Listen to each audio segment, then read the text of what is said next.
Ndugu zangu wapendwa katika Kristo, karibuni katika tafakari neno la Mungu, na leo tunatafakari masomo ya Dominika ya 4 ya mwaka A, mwaka wa kanisa. Somo letu la kwanza siku ya leo linatoka katika kitabu cha Nabii Sefania sura ya 2 aya ya 3 na ile sura ya 3 aya ya 12 mpaka aya ya 13.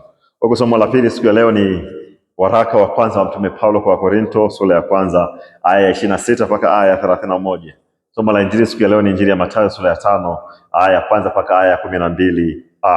Karibuni basi ndugu zangu wapendwa, tuweze kutafakari kwa pamoja sehemu hii ya maandiko matakatifu.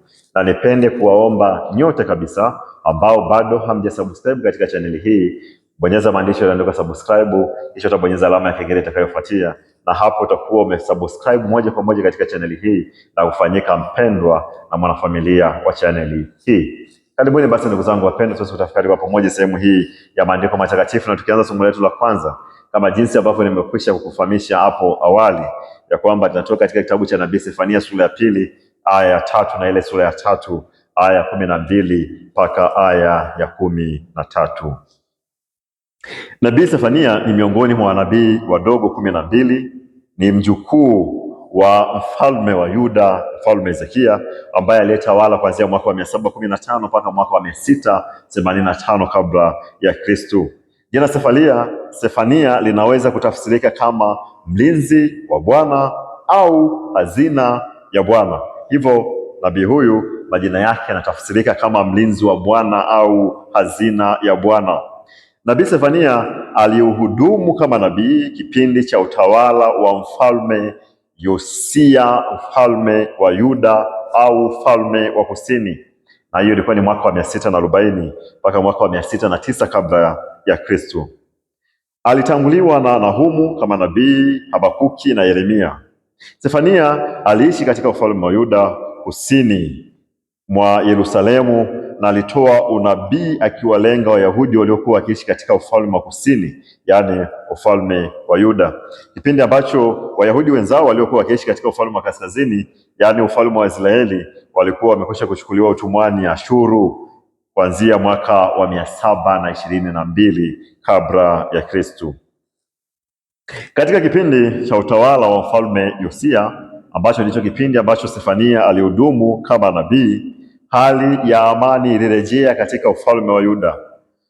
Falme iliyokuwa na nguvu, falme tishio kabisa ya Ashuru, ilikuwa imeanza kudhoofika, na ufalme wa Babeli ulianza kuchipua na kukua, na baada ya muda mfupi ukawa ni ufalme wenye nguvu kuliko falme zote Mashariki ya Kati.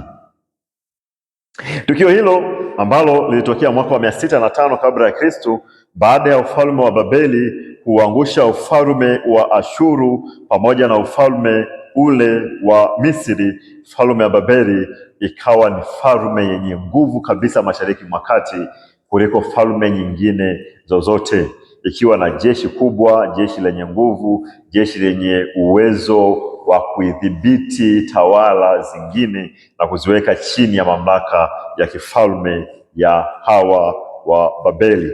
Huo ulikuwa ni mwaka wa 605 kabla ya Kristo.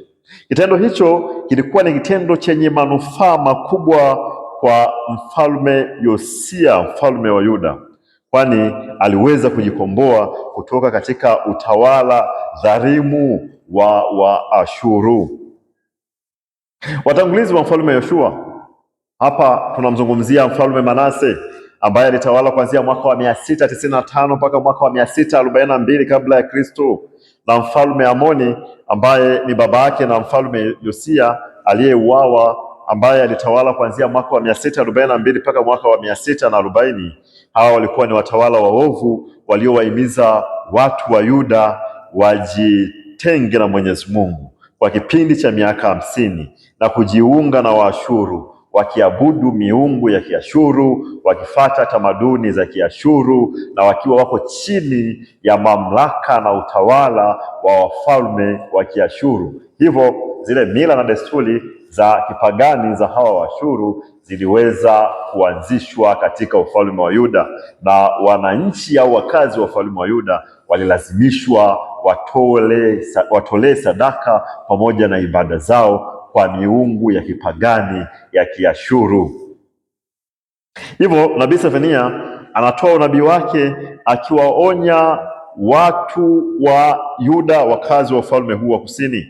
Hivyo ujumbe mahususi wa kitabu hiki chote cha nabii Sefania, ujumbe mahususi, kiini cha ujumbe wake nabii Sefania amezungumzia juu ya ujio wa siku ya Bwana. Siku ya Bwana itakuwa na mambo makubwa mawili, ambayo jambo la kwanza ni hukumu na jambo la pili ni uumbaji mpya. Sefania anawaelimisha watu namna ambavyo wanapaswa wafanye maandalizi juu ya siku ya Bwana, kama vile ambavyo walivyofanya manabii wengine, nabii Amos, nabii Hosea, nabii Isaya na nabii Mika. Walisema siku ya Bwana itakuwa na hukumu, na hukumu hii itakuwa katika makundi mawili. Kundi la kwanza watahukumiwa watawala wa taifa zima, kama jinsi ambavyo wanavyosoma katika ile sura ya kwanza aya ya 8 au sura ya 3 aya ya kwanza mpaka ile ya 3 ya kitabu cha nabii Isaya. Lakini vile vile kutakuwa kuna hukumu ya watawaliwa, kama jinsi ambavyo nabii Sefania anavyotuambia katika sura ya kwanza aya ya 12. Nabii Sefania vile vile anabainisha, kama jinsi wanavyobainisha manabii wengine, kwamba kuna mwaliko wa hukumu hiyo sasa ambayo Mwenyezi Mungu ataleta kwa watu hawa. Mwaliko huu ambao Mwenyezi Mungu amepewa na watu watawala pamoja na watawaliwa, mwaliko waliompa Mwenyezi Mungu kwa ajili ya kuja kwa hukumu wao, unatokana na dhambi zao. Dhambi hizo zinatokana au zimesababishwa kwanza na kikundi cha kwanza cha watawala.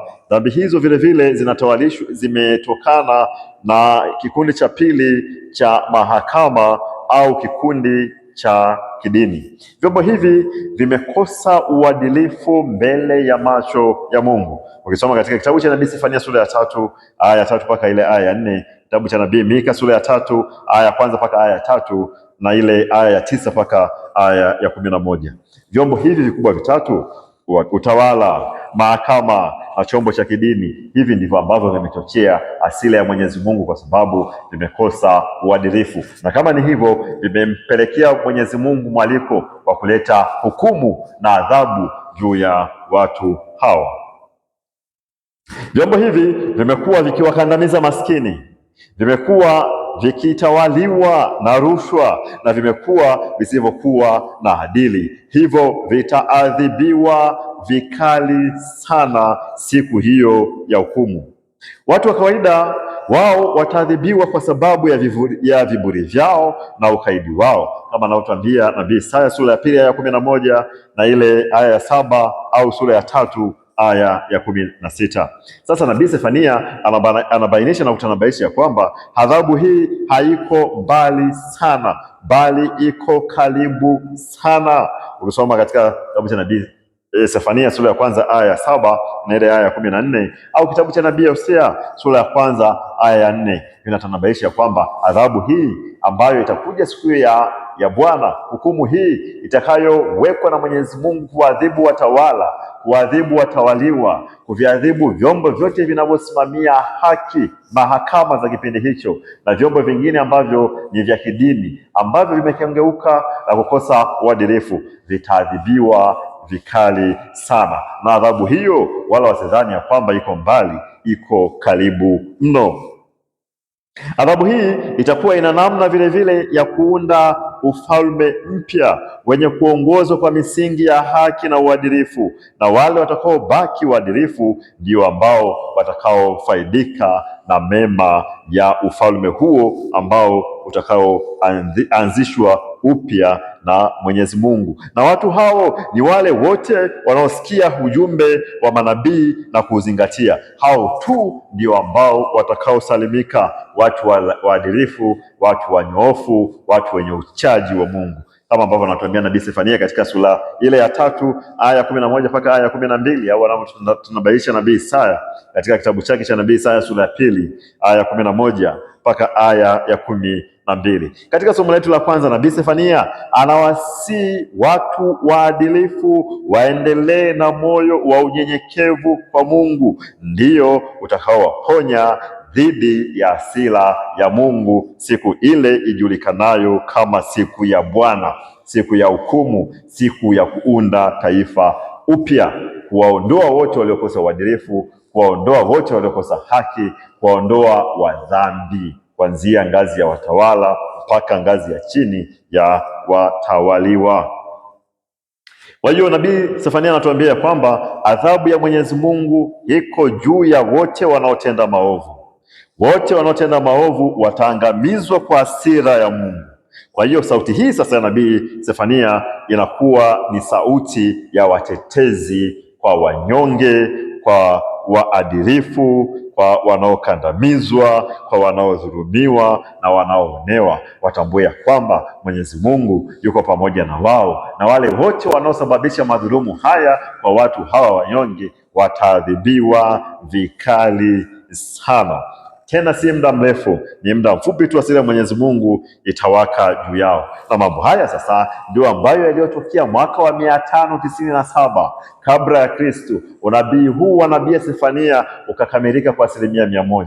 Wote waliokosa uadilifu, wa dhambi, wenye kudhulumu, wenye kuonea maskini, watawala wasiokuwa waadilifu, wote walichukuliwa na kupelekwa utumwani Babeli, nchi ambayo ilijawa kilio na kusaga meno. Katika somo letu la pili, ndugu zangu wapendwa, kama jinsi ambavyo nimekwisha kuwafahamisha, waraka wa kwanza wa Mtume Paulo kwa Wakorintho sura ya kwanza aya 26 mpaka ile aya ya 31. Mtume Paulo ndiyo anayetajwa kuwa mwandishi wa waraka huu kwa Wakorintho. Hiyo sasa tunazungumzia ni baada ya mwaka wa 50 baada ya Kristo. Paulo akiwa katika mji wa Korintho alifanya kazi ya kuhubiri akiwa pamoja na Silvanusi, au jina jingine anajulikana kama Silasi, pamoja na Timotheo. Na akiwa huko, jambo linalokumbukwa zaidi, licha ya kwamba alihubiri na kufundisha dini katika mazingira hayo, lakini vile vile ndo aliandika barua ya kwanza, kitabu cha kwanza katika Agano Jipya, barua ya kwanza kwa Watesalonike.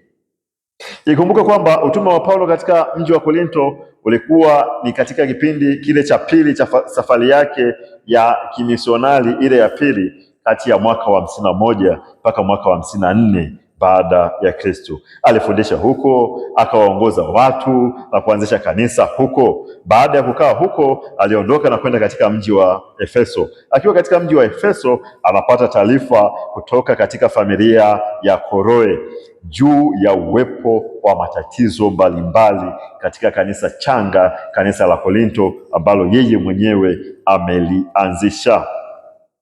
Matatizo yaliyokuwepo katika mji huo, katika kanisa hilo, ni kama vile mipasuko baina ya waamini wa kanisa hili la Korintho, kuto kukubaliana katika baadhi ya mambo baina ya waamini hawa wa kanisa la Korintho. Wako ambao waliokataa utume wa Mtume Paulo, na wako wengine ambao waliokosa maelewano baina yao wao kwa wao, na uwepo wa matabaka miongoni mwa waamini wa kanisa la Korintho. Walio na uwezo waliwadharau na kutokuwaheshimu wasiokuwa na uwezo. Watu duni walijihesabu vile vile wao ni kama watu wasiokuwa na kauli, wasiokuwa na sauti, na ni watu wa chini ndani ya jumuiya hiyo ya waamini wa kanisa la Korintho. Paulo anapata taarifa hizi kutoka katika moja ya marafiki zake, familia ya Koloe. Wanamtanabaisha na Paulo sasa katika kutatua matatizo hayo mbalimbali ya kanisa hilo la Korintho, ndio anaamua kuandika waraka huu. Na katika somo letu la kwanza, somo la pili sasa, Paulo anatufundisha ya kwamba, na anawaonya watu hawa akiwaeleza ya kwamba Mwenyezi Mungu huwachagua watu walio duni kwa ajili ya kufanya kazi yake, na ili aweze kuwaaibisha na kuwashusha wale wote wanaojikweza. Mwenyezi Mungu hufanya kazi na watu duni, kwani ni watu walio na moyo wenye uvumilivu zaidi katika magumu yote ambayo yanatokana na kazi hii ya Mungu. Ni watu wastahimilivu na ni watu wanyofu wa moyo. Watu hawa wana bidii zaidi katika utumishi wao kwa Mungu. Watu hawa humtumikia Mungu kwa nguvu zao zote. Watu hawa huwajibika kwa Mungu kwa namna zote wanavyoweza, na watu hawa hawazitumainii mali walizonazo, isipokuwa wanamtumainia Mwenyezi Mungu zaidi. Maneno haya ambayo Paulo ameyaandika mwaka wa 52 mpaka mwaka wa 53 au mwaka wa 54 kama jinsi ambavyo tunavyotaarifiwa, ndiyo ambayo yanayosadifu uhai wa kanisa leo. Ukijaribu kutazama katika kanisa na kutafakari kwa kina, utagundua ya kwamba wanaojituma zaidi katika kanisa ni watu duni, na kanisa leo hii liko mikononi mwa watu duni. Tazama vyama mbalimbali vya kitume. Walioko katika vyama hivyo mbalimbali vya kitume wakijaribu kuipeleka injili ya Kristo kwa watu wote kwa mfumo yao ya maisha na kwa njia ya vyama vyao hivyo vya kitume, 80% au 90% ni watu duni, ni watu maskini. Tazama vyama vya kitume kama Moyo Mtakatifu wa Yesu, Legio ya Maria, watu walioko kule ambao wanamtumikia Mwenyezi Mungu kwa uaminifu na kwa uadilifu, zaidi ya 90% ya wanaounda vyama hivyo vya kitume ni watu duni, ni watu maskini.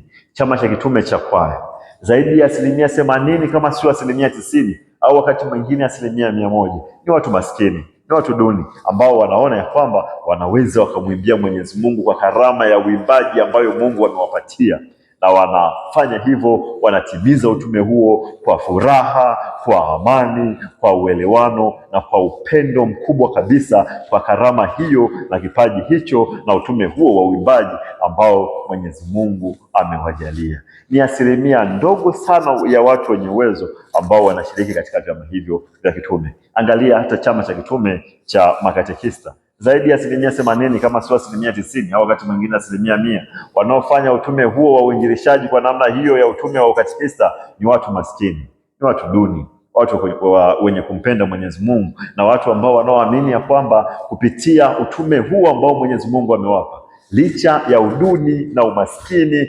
walionao, Mwenyezi Mungu akawakumbuka tu. Na ndivyo hivyo ambavyo waliolibeba kanisa. Kanisa liko katika mikono ya watu duni, watu maskini. Hawa ndio wale ambao wanaoanza na kanisa likiwa katika vumbi. Hawalikimbii kanisa, wanapambana kwa ajili ya kanisa lao na watalijenga kanisa lao kwa hatua zote, na hawatolichoka kamwe kanisa lao.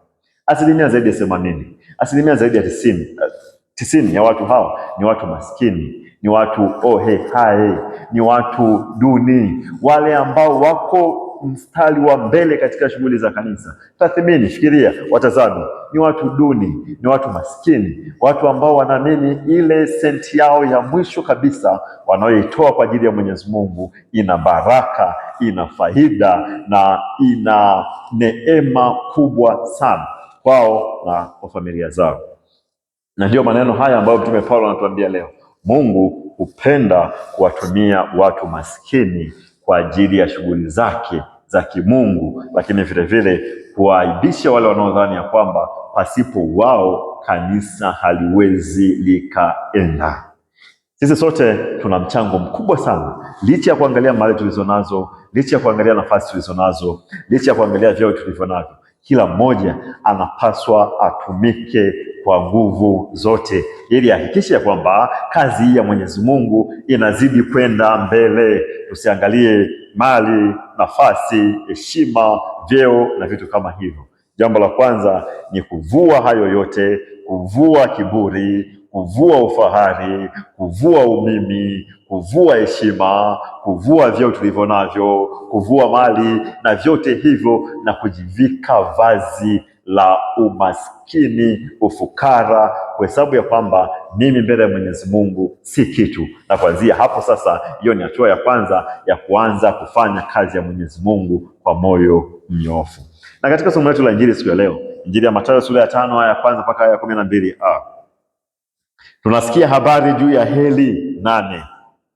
Heri hizi ni utaratibu wa maisha, ni dira, ni mwongozo wa maisha kwa kila Mkristo. Heri hizi ni toleo jipya la amri za Mungu.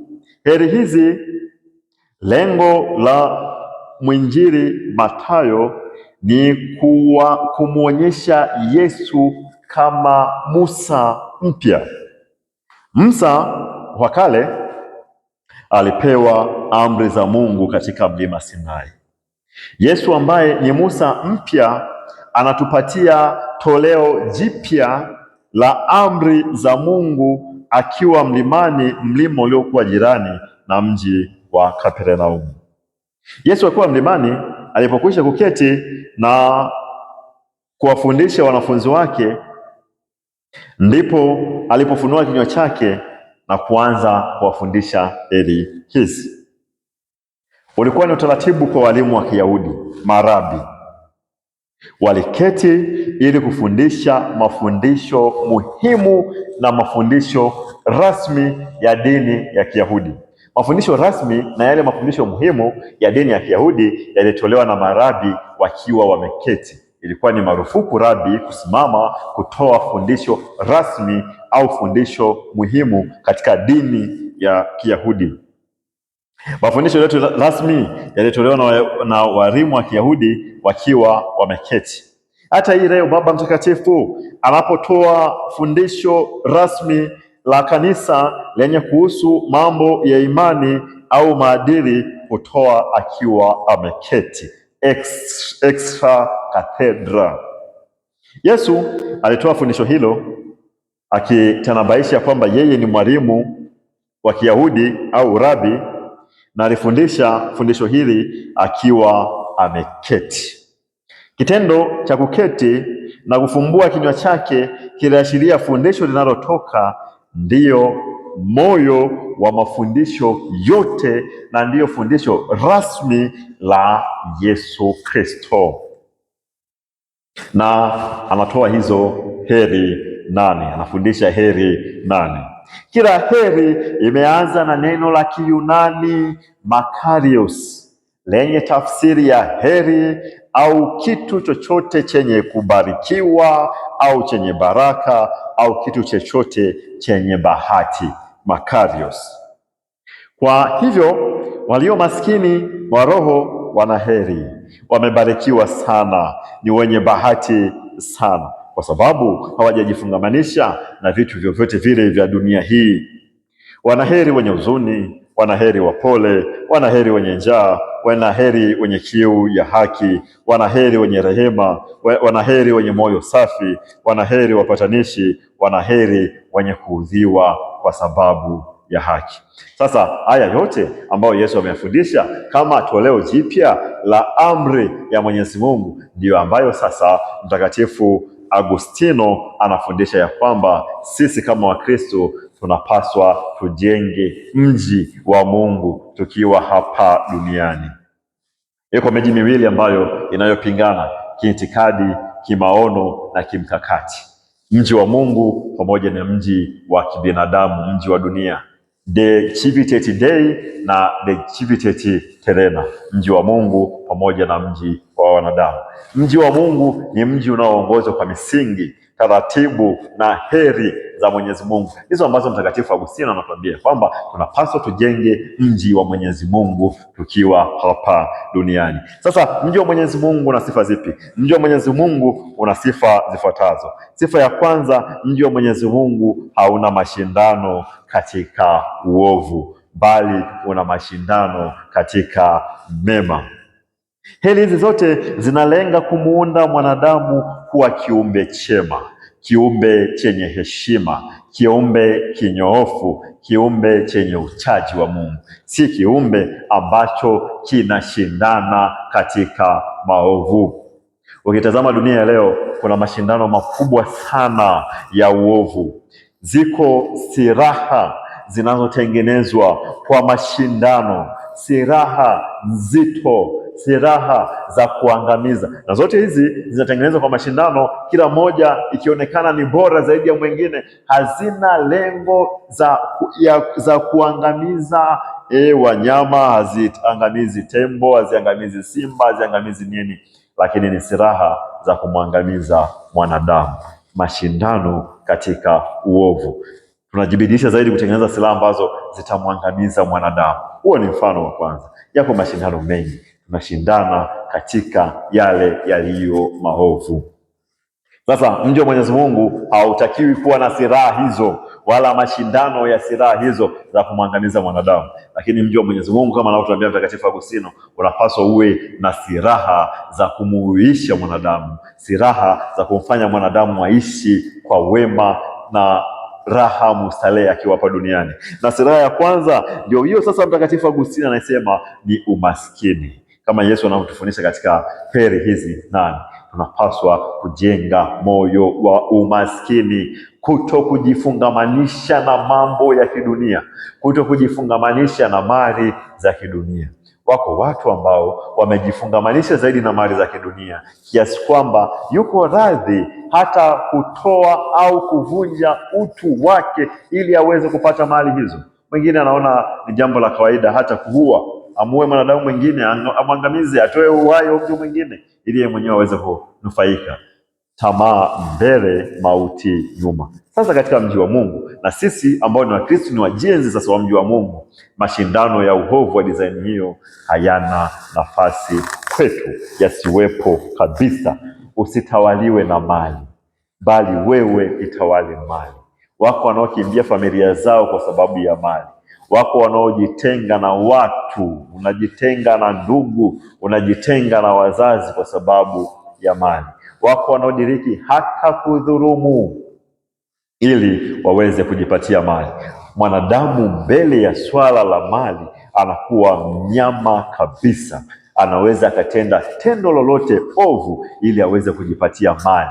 Mashindano hayo ya uovu na mali vile vile hizo wakati mwingine zinatumika katika uovu, kufadhili uovu. Tunatumia mali kwa njia zisizo ovu. Tulio wengi tunajitafutia mali kwa njia ovu. Sasa hii ndiyo ambayo itakwenda kuamsha hasira na ghadhabu ya Mwenyezi Mungu dhidi yetu.